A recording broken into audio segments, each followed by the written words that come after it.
दोस्तों, अगर आप भी शुभमन गिल और रिंकू सिंह को शानदार खिलाड़ी मानते हैं तो वीडियो को लाइक जरूर कीजिएगा।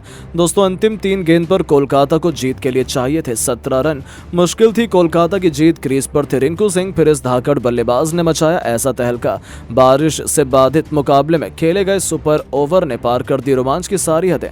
तो आखिर कैसे रिंकू ने अपने बल्ले की गरज से अहमदाबाद के नरेंद्र मोदी स्टेडियम में मचाया हाहाकार। आखिर उस आखिरी गेंद में क्या हुआ जब पूरी दुनिया दांतों तले उंगलियां दबाने को मजबूर हो गई। बारिश के बाद हुई चौके छक्कों की आंधी। इस रोमांचक सुपर ओवर की रोमांचक हाईलाइट का पूरा वीडियो हम आपको दिखाएंगे, लेकिन उससे पहले आपको क्या लगता है, शुभमन और रिंकू में कौन सबसे खतरनाक खिलाड़ी है? अपनी राय नीचे कमेंट बॉक्स में जरूर दें। दोस्तों, आईपीएल 2024 के महासमर में अब तक ये डिसाइड नहीं हो पाया है कि कौन सी 4 टीमें प्लेऑफ में क्वालिफाई करने वाली हैं।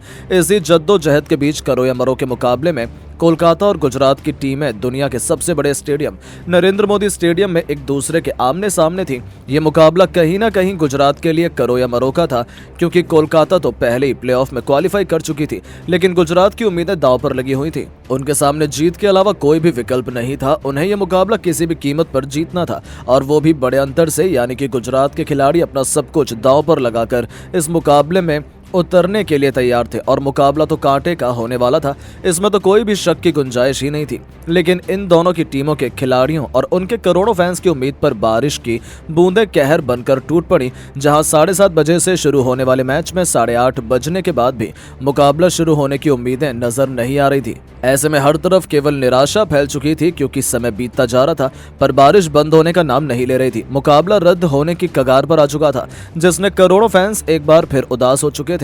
गुजरात के खेमे में तो मातम का माहौल छाया हुआ था। आखिर हो भी क्यों ना, उन्हें तो प्लेऑफ में जाने के लिए ट्राई करने का भी मौका नहीं मिलने वाला था, और बारिश उनकी उम्मीदों को धोती हुई नजर आ रही थी। समय बीतता गया और 10 बज गए, लेकिन अब तक कंफर्म नहीं हो पाया था कि मैच शुरू होगा या नहीं। सबने मान लिया था कि अब तो मैच नहीं होगा और गुजरात का प्लेऑफ का सफर यहीं पर खत्म हो चला है। लेकिन तभी एक बहुत बड़ा चमत्कार हमें देखने को मिला है।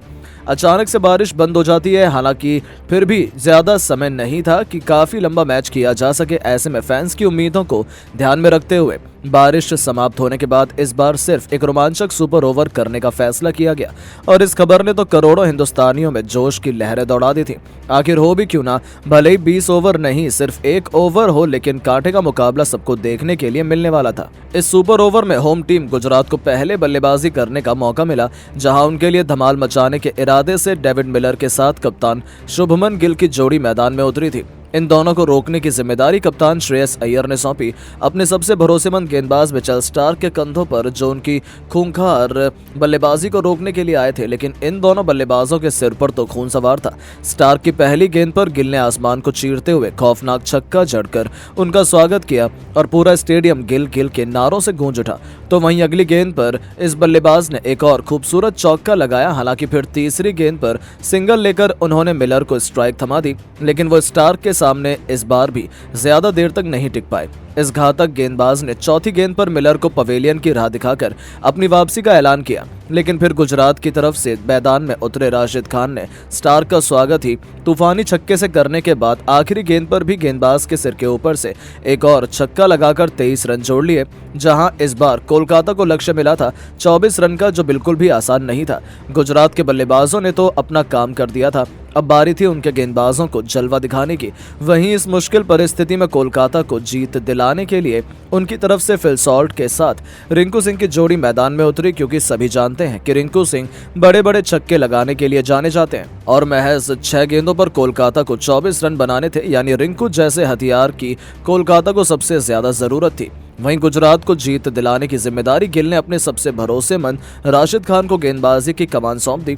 अब गुजरात के सबसे खतरनाक गेंदबाज राशिद खान का सामना करने के लिए फिल सॉल्ट स्ट्राइक पर मौजूद थे।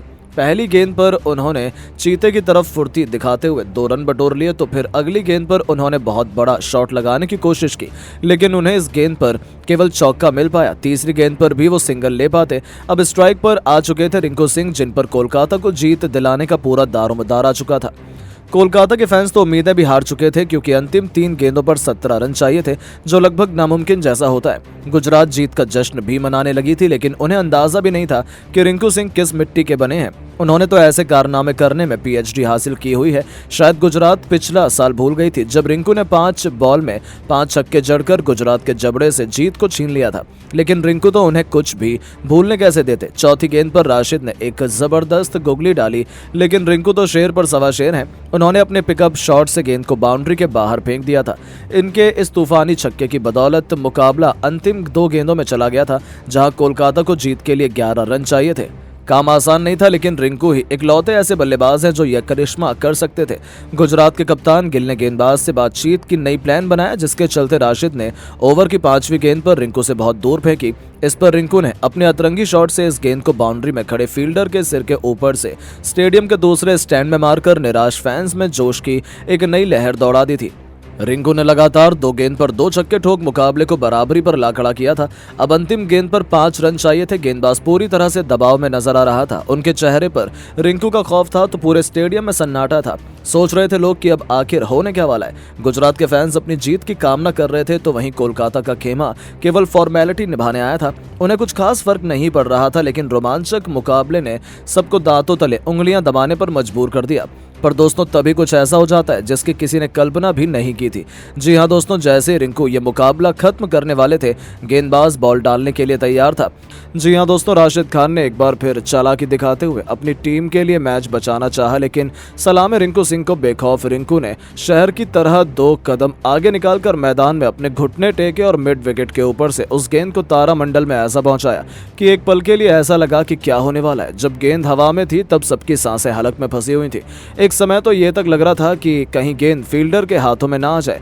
फील्डर गेंद के नीचे भी आ रहा था, लेकिन तभी कोलकाता के फैंस की दुआओं का असर हुआ। फील्डर ने गेंद को पकड़ने का बहुत ट्राई किया, लेकिन गेंद सीधा बाउंड्री के पार छक्के के लिए जा गिरी और रोंगटे खड़े कर देने वाले इस रोमांचक मुकाबले में रिंकू सिंह ने अपनी टीम की विजय पताका लहराते हुए कभी न भूलने वाली जीत दिलाई और अपने बल्ले की दहाड़ से गुजरात को प्लेऑफ से बाहर फेंक दिया। जहां एक बार फिर रिंकू ने वही चमत्कार दिखाया जिसके लिए वो जाने जाते हैं, और 3 गेंद पर 3 तूफानी छक्के जड़कर उन्होंने अपनी टीम को एक कभी न भूलने वाली जीत दिलाई और इस मुकाबले को इतना यादगार बना दिया कि हर किसी के दिलों में अपनी छाप छोड़ गए। लेकिन दोस्तों, ये कांटे का मुकाबला देखने के बाद अब आपको क्या लगता है कि क्या कोलकाता आईपीएल 2024 की चैंपियन बन पाएगी? अपनी कीमती राय नीचे कमेंट बॉक्स में जरूर दें। दोस्तों, कोलकाता की गुजरात के खिलाफ जीत से बेंगलुरु की टीम को मिली बड़ी खुशखबरी, वहीं गुजरात की टीम को हुआ बड़ा नुकसान। जी हां दोस्तों, कोलकाता और गुजरात के बीच खेले गए रोमांचक मैच में कोलकाता की टीम को जीत मिली है, जिसके बाद अंक तालिका में काफी बड़ा फेरबदल देखने को मिला है। तो आखिरकार कोलकाता की जीत से अंक तालिका में क्या कुछ बदलाव हुए हैं, ये तो आपको बताएंगे ही। तो जानने के लिए वीडियो को पूरा एंड तक जरूर देखिएगा। लेकिन उससे पहले आपको क्या लगता है आईपीएल 2024 के प्लेऑफ में कौन सी 4 टीम अपनी जगह पर करती हुई दिखाई दे सकती हैं? अपनी राय में नीचे कमेंट बॉक्स में जरूर दीजिएगा। दोस्तों, जैसा कि आपको पता है, आईपीएल के 63 मैच समाप्त हो चुके हैं, जहां पर आज कोलकाता और गुजरात के बीच रोमांचक मैच खेला गया।